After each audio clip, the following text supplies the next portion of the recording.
ನಾರಾಯಣಂ ಪದ್ಮಭವಂ ವಸಿಷ್ಠಂ ಶಕ್ತಿಂಚ ತತ್ಪುತ್ರ ಪರಾಶರಂಚ ವ್ಯಾಸಂ ಶುಕಂ ಗೌಡಪದಂ ಮಹಂತಂ ಗೋವಿಂದ ಯೋಗೀಂದ್ರ ಮತಾಸ್ಯ ಶಿಷ್ಯಂ ಶ್ರೀ ಶಂಕರಾಚಾರ್ಯ ಮತಾಸ್ಯ ಪದ್ಮ ಪಾದಂಚ ಹಸ್ತಾ ಮನಕಂಚ ಶಿಷ್ಯಂ ತಂತ್ರೋಟಕಂ ವಾಚಿತಕಾರಮಣ್ಯ ಅಸ್ಮದ್ಗುರುಂ ಸಂತತಮಾನತೋಸ್ಮಿ. ನಮಃ ಶಾಂತಾಯ ದಿವ್ಯಾಯ ಸತ್ಯಧರ್ಮಸ್ವರೂಪಿಣಿ ಸ್ವಾನಂದಾಮೃತ ತೃಪ್ತಾಯ ಶ್ರೀಧರಾಯ ನಮೋ ನಮಃ. ಈ ಗುರು ಪರಂಪರೆ ಪ್ರಾಚೀನವಾದದ್ದು, ಪುರಾತನ, ಅಷ್ಟೇ ಪವಿತ್ರವಾದದ್ದು. ಗುರು ಶಿಷ್ಯರ ಆ ಸಂಬಂಧ ಏನಿದೆ, ಇದಕ್ಕಿಂತ ಪವಿತ್ರವಾದ ಸಂಬಂಧವನ್ನು ಇಲ್ಲವೇ ಇಲ್ಲ, ನೋಡಕ್ಕೆ ಸಾಧ್ಯವೇ ಇಲ್ಲ. ಈ ಗುರು ಅನ್ನುವ ಸಂಸ್ಕೃತ ಒಂದು ಎರಡಕ್ಷರದ ಪದ. ಗು ಬೆಳಕು, ರು ಕತ್ತಲು, ಗು ಜ್ಞಾನ, ರು ಅಜ್ಞಾನ, ಗು ಗುರು, ರು ಶಿಷ್ಯ. ಗುರು ಶಿಷ್ಯರ ಅವಿನಾಭಾವ ಸಂಬಂಧವನ್ನು ಫೀಲ್ ಮಾಡ್ಬೋದು. ಗುರು ಅಂದ್ರೇನೆ, ಗುರುನ ಶಿಷ್ಯನ ಬೇರೆ ಮಾಡೋಕ್ಕಾಗೋದಿಲ್ಲ. ಇದು ಒಂದೇ ನಾಣ್ಯದ ಎರಡು ಮುಖ ಅನ್ನೋದು ಅನುಭವಕ್ಕೆ ಬಂದ್ಬಿಡುತ್ತೆ. ಗುರು ಶಿಷ್ಯರ ಸಂಬಂಧ ಅಷ್ಟು ಪವಿತ್ರವಾದದ್ದು. ಯಾಕೆ ಅಂದರೆ ಇದು ಅಸ್ತಿತ್ವದಿಂದಲೇ ಹುಟ್ಟತ್ತೇನೋ, ಇದು ಆಂತರ್ಯದಿಂದ ಹುಟ್ಟುತ್ತೆ. It begins with spirituality. ಅದು ಹೇಗೆ? Annoyingly it happens. ಋಣ ಅಂತ ಹೇಳ್ತಾರೆ ಇದನ್ನು. ಯಾವಾಗಲೂ ಅದು ಎಮೋಷನಲ್ ಲೆವೆಲ್ ಬರುತ್ತೆ. ಅದು ಪರಿಪಕ್ವವಾದರೆ, ಅರ್ಹತೆ ಇದ್ದರೆ ಎಮೋಷನಲ್ ಲೆವೆಲ್ ಬರೋಷ್ಟರಲ್ಲಿ ಎಷ್ಟೋ ಜನ ಶಿಷ್ಯರು ದೂರ ಆಗ್ಬಿಡ್ತಾರೆ. ಅಂದರೆ ಆ ಗುರುತ್ವ ಕಂಡ್ಕೊಳಕ್ಕಾಗಲ್ಲ. ಕೆಲವರು ಎಮೋಷನಲ್ ಲೆವೆಲ್ಗೆ ಬಂದಮೇಲೆ ಅದು ಮತ್ತೆ ಗುರುವಿನ ಹತ್ತಿರ ಬರೋದಕ್ಕೆ ಫಿಸಿಕಲ್ ಲೆವೆಲ್ಗೆ ಇನ್ನು ಎಷ್ಟೋ ಟೈಮ್ ಹಿಡಿಯುತ್ತೆ. ಆ ಟೈಮು, ಆ ಕಾಲ ಹೊರಗಡೆ ಕಾಲದ ಮೇಲೆ ಡಿಪೆಂಡ್ ಆಗಿಲ್ಲ. ಅವರ ಅರ್ಹತೆ ಮತ್ತು ಯೋಗ್ಯತೆ, ಅವರ ಡೆಡಿಕೇಶನ್ನಿಂದ ಗುರುವಿನ ಸನಿಹ, ಸಂಪರ್ಕ, ಸನ್ನಿಧಾನ, ಅವನ ಹತ್ತಿರ ಹೋಗೋದಕ್ಕೆ ಅವಕಾಶಗಳು ಸಿಗುತ್ತೆ. ಇಷ್ಟರಲ್ಲಿ ಎಷ್ಟೋ ಜನ ಹೊರಟೋಗಿರ್ತಾರೆ, ಆ ಸೆಂಟರಿಂದ ಚೆದರೋಗಿರ್ತಾರೆ. ಹೇಗೆ ಗುರುವಿನ ಸಂಬಂಧ ಶ್ರೇಷ್ಠವೋ, ಗುರುವಿನ ಜ್ಞಾನವೂ ಕೂಡ ಅಷ್ಟೇ ಶ್ರೇಷ್ಠ. ಗುರುಗೂ ಜ್ಞಾನಕ್ಕೂ, ಗುರು ಕೊಟ್ಟ ಮಂತ್ರಕ್ಕೂ, ಗುರು ಕೊಟ್ಟ ದೀಕ್ಷೆಗೂ, ಗುರುಗೂ ಏನೂ ವ್ಯತ್ಯಾಸ ಇಲ್ಲ. ಅದೇನೆ ಗುರು ಜ್ಞಾನ. ಋಷಿ ಪರಂಪರೆಯ ಜ್ಞಾನ ನೋಡಿದಾಗ ಅನಿಸುತ್ತೆ that is a natural learning ಅಂತ. Natural learning is real learning, absolute learning. This is not study. ಇಲ್ಲಿ ಸ್ಟಡಿಗೂ ಲರ್ನಿಂಗೂ ವ್ಯತ್ಯಾಸ ಗೊತ್ತಾಗುತ್ತೆ. ಆ ಲರ್ನಿಂಗ್ ಅಂದಾಗ ನಮಗೆ ಸರಸ್ವತಿ ಜ್ಞಾಪಕ ಬರುತ್ತೆ, ಗಣಪತಿ ಜ್ಞಾಪಕ ಬರುತ್ತೆ. ಲರ್ನಿಂಗ್ ಲೈಫ್, ವ್ಯವಹಾರ ಅಲ್ಲ, ವ್ಯಾಪಾರ ಅಲ್ಲ. ಇದು ಒಂದು ಹಾಬಿ ಅಲ್ಲ. ಲರ್ನಿಂಗ್ ಅಂದರೆ ಜೀವನ, ರಿಯಲ್ ಲರ್ನಿಂಗ್. ಯಾಕೆ ಇದನ್ನು ಮಾತ್ರ ವಿದ್ಯೆ ಅಂತ ಕರೆಯೋಣ ಅನ್ಸುತ್ತೆ? ಯಾಕೆಂದರೆ ಇದು ರಿಯಲ್ ಲರ್ನಿಂಗ್ ಇಸ್ ವಿದ್ಯಾ. ವಿದ್ಯೆ ಅಂದರೆ ದೇರ್ ಈಸ್ ಅನ್ಲರ್ನಿಂಗ್. ಇದು ಗುಡ್ಡೆ ಹಾಕೊಳ್ಳೋದಲ್ಲ, ವಿಚಾರಗಳನ್ನು ಗುಡ್ಡೆ ಹಾಕೊಳ್ಳೋದಲ್ಲ. ಇದು ಅನ್ಬರ್ಡನಿಂಗ್. ಗುಡ್ಡೆ ಹಾಕೊಂಡಿದ್ದನ್ನು ಕೆಳಗಡೆ ಇಳಿಸೋದು. ಅನ್ಲರ್ನಿಂಗ್, ಡಿಲರ್ನಿಂಗ್. ಅದರಿಂದ ಇದು ಒಳ್ಳೆ ವಿದ್ಯೆ. ಇಲ್ಲಿ ಅಟ್ಯೂನ್ಮೆಂಟ್ ಅಂತ ಹೇಳ್ತಾರೆ.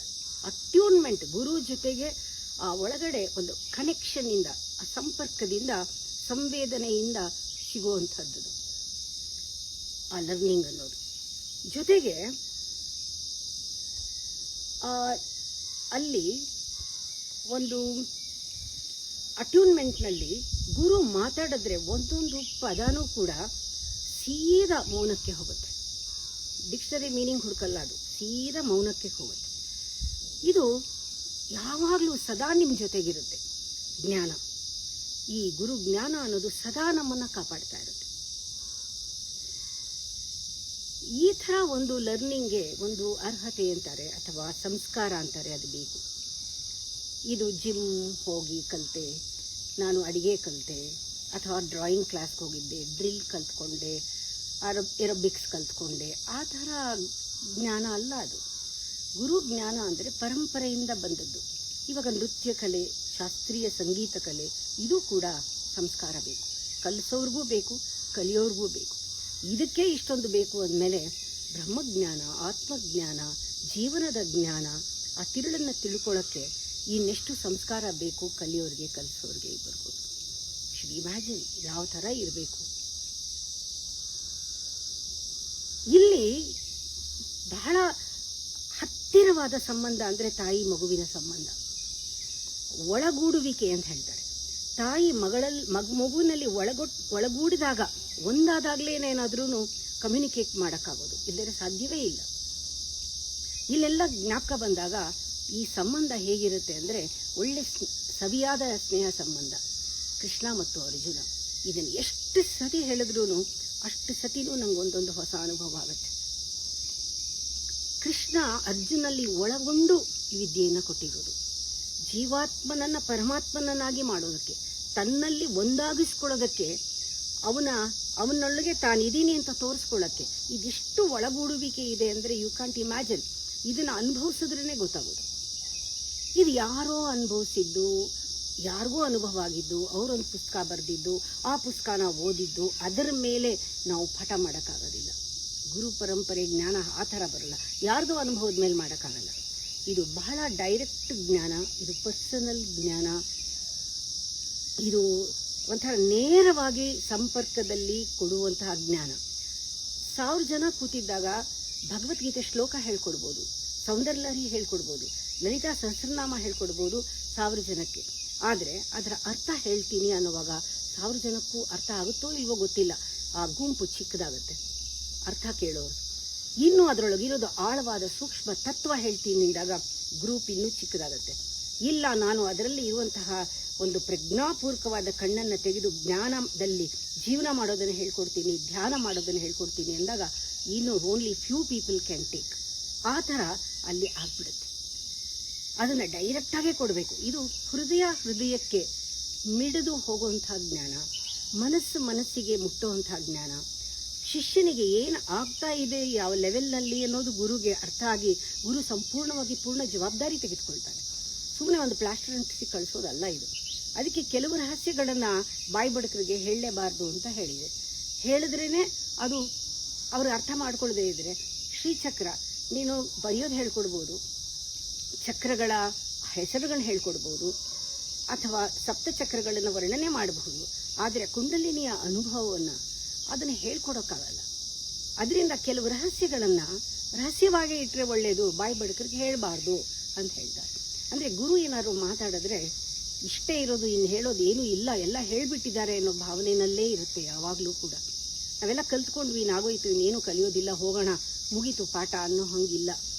ಗುರು ನೋಡಿ ಶಿಷ್ಯನ ಒಂದು ಸಿದ್ಧತೆಯನ್ನು ಮಾಡಿ, ಅವನು ತಯಾರಾದ ಮೇಲೆ ಅವನಿಗೆ ಜ್ಞಾನ ಕೊಟ್ಟು, ಎಷ್ಟು ಅರ್ಥ ಆಗಿದೆ ನೋಡಿ, ಪುನಃ ನಿಲ್ಲಿಸಿ, ಪುನಃ ಹೇಳ್ಕೊಟ್ಟು ಹಂತ ಹಂತವಾಗಿ ಹೇಳ್ಕೊಡ್ತಾ ಇದ್ರೆ ಅದು ಯಾವತ್ತೂ ಮುಗಿಯೋದೇ ಇಲ್ಲ. ಗುರು ಜ್ಞಾನ ಮುಗೀತು ಅಂತ ಇಲ್ವೇ ಇಲ್ಲ. ಹೇಳ್ಕೊಡೋದು ಮುಗಿಯಲ್ಲ, ಕಲಿಯೋದು ಮುಗಿಯಲ್ಲ, ಅದು ಪರಂಪರೆ ನಡ್ಕೊಂಡು ಹೋಗ್ತಾ ಇರುತ್ತೆ. ಆ ರೀತಿ ತಕ್ಷಣ ಕಲಿತೆ ಮುಗಿಸ್ತು ಅಂತ ಹೇಳೋಕ್ಕಾಗೋದಿಲ್ಲ ಗುರು ಜ್ಞಾನ. ಅದಕ್ಕೆ ಹೇಳೋದು ಒಂದು ಅರ್ಹತೆ ಅಂತ ಹೇಳ್ತಾರೆ. ಏನು ಒಂದು ಕಲಿಯೋವನಿಗೆ ಏನು ಅರ್ಹತೆ ಇರಬೇಕು? ಕಲಿಯೋವನಿಗೆ ಅರ್ಹತೆ ಇರಬೇಕಾಗಿರೋದು ಶರಣಾಗತಿ ಇರಬೇಕು, ಗುರುವಿನ ಬಗ್ಗೆ ಸಂಪೂರ್ಣವಾಗಿ ವಿಶ್ವಾಸ ಇರಬೇಕು, ದಾಹ ಇರಬೇಕು, ಕಲಿಯೋಕ್ಕೆ ದಾಹ ಹಸಿವು ಇರಬೇಕು, ಏನು ನಾನು ಕಲಿತಾ ಇದ್ದೀನಿ ಆ ಸಬ್ಜೆಕ್ಟ್ ಬಗ್ಗೆ ಗೌರವ ಇರಬೇಕು, ಲಾಸ್ಟಲ್ಲಿ ಕಲ್ತಿದ್ದಕ್ಕೆ ಧನ್ಯತೆ ಇರಬೇಕು.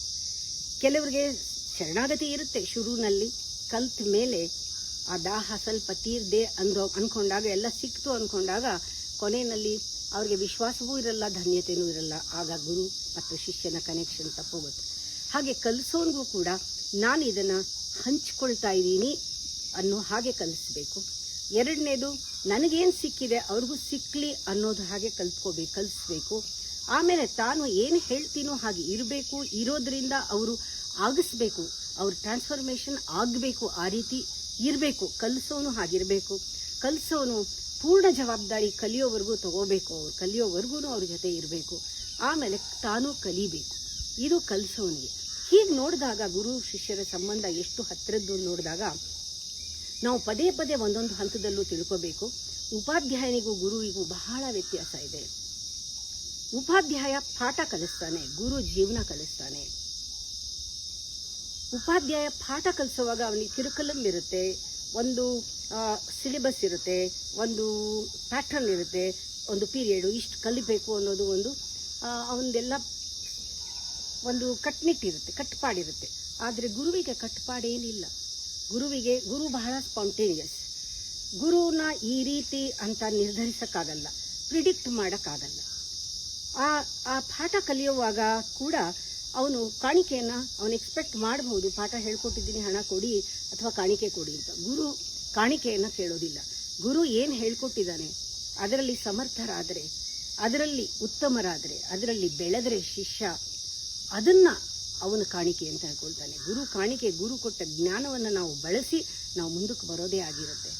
ಅದರಿಂದ ಇಷ್ಟು ಗಂಟೆಗೆ ಇಷ್ಟು ಪಾಠ, ಇಷ್ಟು ಗಂಟೆಗೆ ಇಷ್ಟು ಪಾಠ, ದೊಡ್ಡ ಕ್ಲಾಸ್ಗೆ ಹೋಗ್ತಾ ದೊಡ್ಡ ವಿಚಾರಗಳು ತಿಳಿತಾ ಜಾಸ್ತಿ ಹೊತ್ತು ಪಾಠ ಕಲ್ತ್ಕೊಂಡ್ರೆ ಕಾಲಕ್ಕೂ ಮತ್ತೆ ಜ್ಞಾನಕ್ಕೂ ಹಣನ ಕಟ್ಬೋದು. ಆದರೆ ಜ್ಞಾನ, ಇಂಟ್ರಾಸ್ಪೆಕ್ಷನ್, ಆತ್ಮ ಸಂಶೋಧನೆ, ಪರಿವರ್ತನೆ, ರಿಯಲೈಸೇಷನ್, ಇದಕ್ಕೆಲ್ಲ ಏನಾದರೂ ಬೆಲೆ ಕಟ್ಟಕ್ಕಾಗತ್ತಾ? ಖಂಡಿತವಾಗ್ಲೂ ಬೆಲೆ ಕಟ್ಟಕ್ಕಾಗಲ್ಲ.